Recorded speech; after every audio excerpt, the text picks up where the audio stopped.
Salut et bienvenue sur Cybermatic. Aujourd'hui, nouveau tuto sur Power BI dans lequel on va notamment utiliser Power Query pour inverser un compteur. On va faire exactement l'inverse d'une somme cumulée. Ça veut dire que sur le mois de janvier, si tu as consommé 1000 watts d'électricité, ton compteur va t'afficher 1000. Le mois suivant, tu vas avoir sur ton compteur 2300 watts. Donc ce qui veut dire que sur ton premier mois, tu as consommé 1000 watts et le deuxième 1300. Mais en fait, ton compteur incrémente toujours les valeurs. Et tu vas vouloir en fait récupérer cette valeur de consommation mensuelle. Alors moi j'utilise beaucoup dans ce cas de figure, mais je sais que notamment pour des suivis de vente, il peut arriver qu'on ait besoin de faire cette manipulation. Et c'est ça que je te montre aujourd'hui. On passe à la pratique. Donc je pars sur cette base de travail, donc c'est un fichier Excel, tout basique, que je vais aller récupérer dans Power BI. Donc j'ai déjà fait l'import de la table dans Power BI. Si tu as besoin, il y a des tutos sur Power Query qui te permettent de faire cette manipulation que je te mettrai en lien. Donc par exemple, mon compteur, comme je te disais, au 1er janvier 2020, il est à 1000 watts. Au deuxième, donc en février 2020, il est à 1009, en mars 30, etc., etc. Moi, ce que je vais vouloir voir ici, c'est la différence des deux, en fait, en février. Je veux pas avoir 1000, je veux voir 9. Parce qu'en fait, j'ai consommé 9 watts sur la période écoulée. Donc ici, je vais vouloir 9. Et en fait, sur le mois suivant, au mois de mars, je vais vouloir 1030 moins 1009. Qui va me donner 21. Du coup, ça, effectivement, sur des cas spécifiques, tu vas pouvoir le faire directement sur ton fichier Excel. Par contre, c'est pas un truc répétable. Ça veut dire que quand tu vas vouloir le synchroniser directement sur la Power Platform, donc dans le cloud, ça ne fonctionnera pas. Par contre, la bonne nouvelle, c'est qu'il y a une méthode très simple pour inverser un total cumulé que je te montre maintenant. Donc voilà le fichier. Ensuite, dans Power BI, comme je te disais, j'ai déjà en fait importé les données. Donc là, je vais aller ouvrir mon Power Query. Donc comme tu peux le voir, ma source de données, elle va directement chercher sur mon PC le fichier Excel et le tableau numéro 1. Donc tu vois, je récupère en fait toutes ces valeurs. Pour faire la manipulation, en fait, de faire la différence entre le premier et le suivant digit, la première étape pour pouvoir faire ce calcul va être de faire le tri en fait de tes colonnes. Donc dans quel ordre tu veux faire cette différence de valeur. De manière classique, en tout cas dans les usages que moi j'en ai eu, on le fait par date. Donc on fait un tri croissant des dates de façon à avoir quelque chose de chronologique. Donc première étape, bien on fait les tris.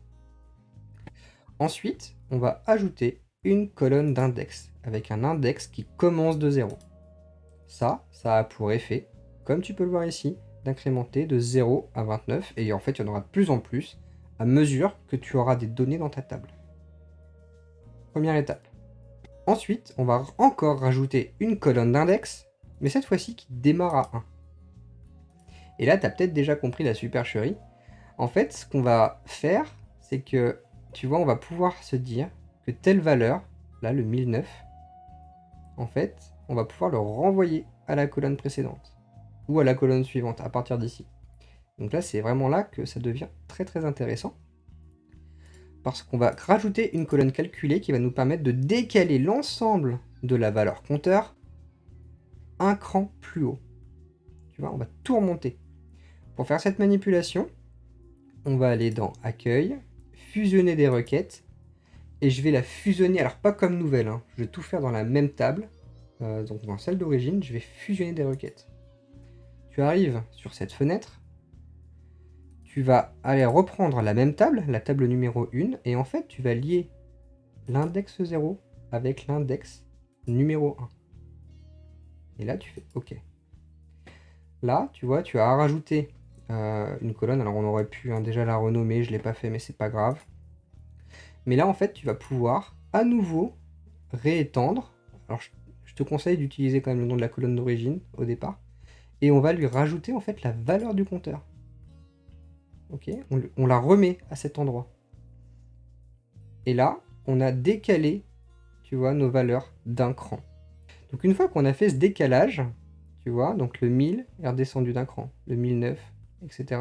Dans ce sens-là. Ça aurait pu être le contraire. Si tu as besoin du contraire, en fait, si tu veux faire la valeur après moins la valeur d'avant, tu peux. Il faut juste inverser, en fait, dans ta sélection de fusion, lesquelles tu vas lier. je te remontre. Si tu veux inverser, remonter les valeurs, en fait, tu croises dans l'autre sens. Plutôt que prendre l'index 1 avec l'index tout court avec l'index 1, tu vas prendre index 1 avec l'index. Et là, tu vas décaler dans l'autre sens. Okay, donc là, dans mon application, je le fais dans cet ordre-là. Donc voilà, je retourne sur ma valeur. Et en fait, là, du coup, on a fait le plus dur du travail. Ce qu'on va faire, on va rajouter une colonne personnalisée, consommation du mois.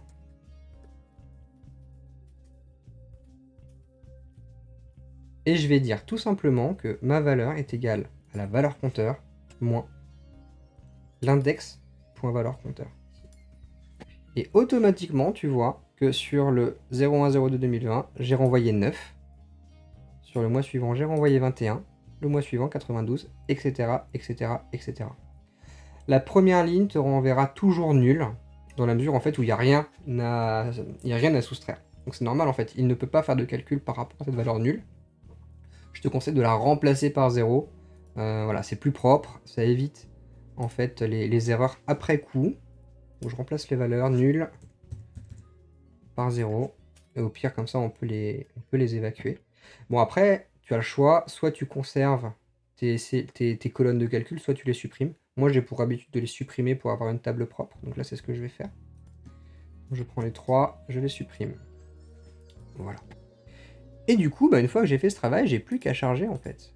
J'ai plus qu'à charger ma table. Et ça a pour effet, donc, d'avoir mis une colonne supplémentaire, en consommation du mois, que je peux rajouter ici. Petit détail qui n'en est pas un, il faut bien se rappeler également qu'il faut checker le format des colonnes. Tu vois, là, il y a une erreur. Je le vois très vite. Hein.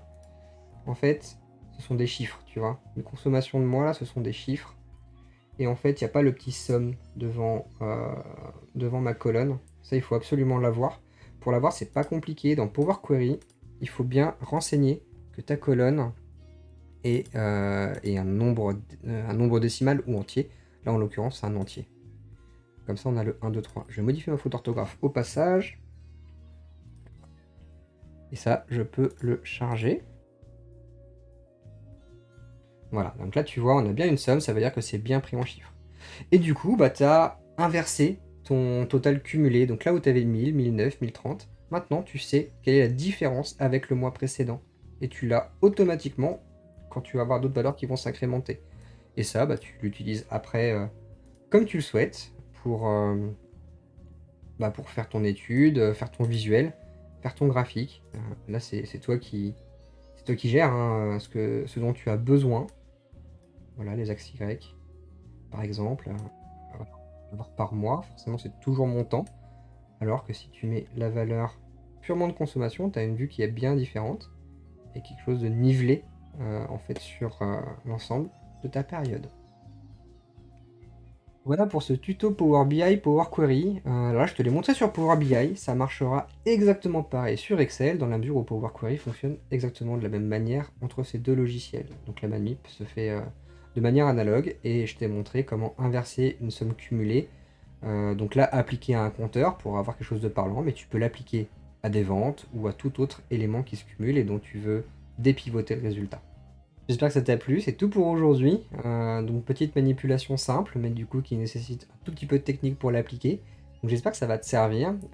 Et surtout, abonne-toi à la chaîne hein, si tu veux des astuces autres que celui que je t'ai montré aujourd'hui sur ces logiciels-là ou sur d'autres qui sont déjà dispo sur la chaîne de Cybermatic. Lâche un petit pouce si ça t'a plu et des commentaires si tu as en tête des sujets que tu souhaites traiter dans d'autres vidéos futures. Allez, passe à la pratique, amuse-toi bien avec tes totaux cumulés et puis pour faire l'inverse de cette opération. Et nous, on se dit à très bientôt pour un prochain tuto. Ciao!